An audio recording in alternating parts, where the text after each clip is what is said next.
Inakusahan ni dating Senador Antonio Trillanes Deport ang kampo ng mga Duterte na aktibo sa umunoy destabilization plot laban kay Pangulong Bongbong Marcos. Sa gitna ng impormasyong maglalabas sa umuno ng arrest warrant ang ICC kaugnay ng Duterte drug war. Saksi si Maki Pulido. September 2021 ang simulang alamin ng International Criminal Court kung sino ang pinakaresponsable sa pagkamatay ng libu-libo sa Duterte drug war. Halos 3 taon matapos niyan, nakakuha umano ng impormasyon si dating Senador Antonio Trillanes IV na patapos na ang investigasyon. Hindi niya binanggit ang kanyang source pero kabilang si Trillanes sa grupong unang nagparating sa ICC kaugnay ng umano'y extrajudicial killings ng dating administrasyon.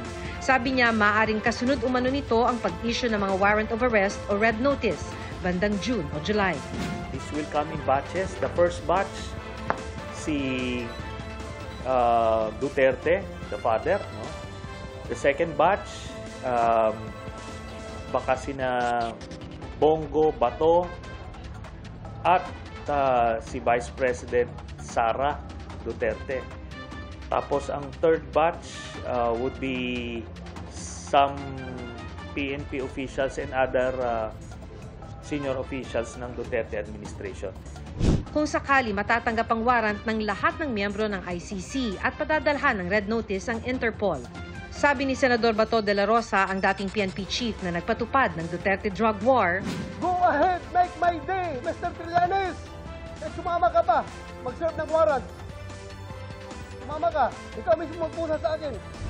Sabi ni Atty. Harry Roque, dating tagapagsalita ni Duterte, wala naman na raw saysay anumang warrant ang ilabas dahil hindi na miyembro ang Pilipinas ng ICC. Tanging PNP lang ang pwedeng mag-execute ng warrant at dati nang sinabi ng Pangulo na hindi nito ipatutupad ang arrest warrant kung sakali dahil sa pagkalas ng Pilipinas sa ICC. Pero nangyari ang pagpatay bago kumalas ang Pilipinas kaya sabi ng isang grupo ng mga abogado, maski nga Supreme Court binanggit yan, that you have residual obligations to the court kahit na umatras ka. Yung Marcos administration talaga yung kakapagsabi kung i-implement ba o hindi yung warrant of arrest. Sabi ni Trillanes, dahil sa posibilidad ng pag-issue ng warrant of arrest, aktibo umano ang destabilization plot ng kampo ni Duterte para mapatalsik si Pangulong Marcos. Wala ring binanggit na source o patunay pero sabi niya, nakapag-recruit na umano ng ilang matataas na opisyal ng PNP ang kampo ni Duterte. Wala naman umanong pumapatol mula sa AFP. Meron ng mga na-identify na active PNP personnel na Davao Group na involved dyan sa mga ouster plots. Konti lang naman.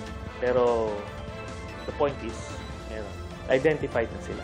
Itinanggi naman ng PNP na may namumuong plano na pabagsakin ang kasalukuyang gobyerno. Wala raw na monitor ang kanilang intelligence units na destabilization plot mula sa mga active at retired officer ng PNP. Ang pakiusap lang po natin kay kagalang-galang na dating Senador Trillanes sa please spare the PNP. Dito po sa mga issue po na ito. Mananatili raw apolitical ang PNP.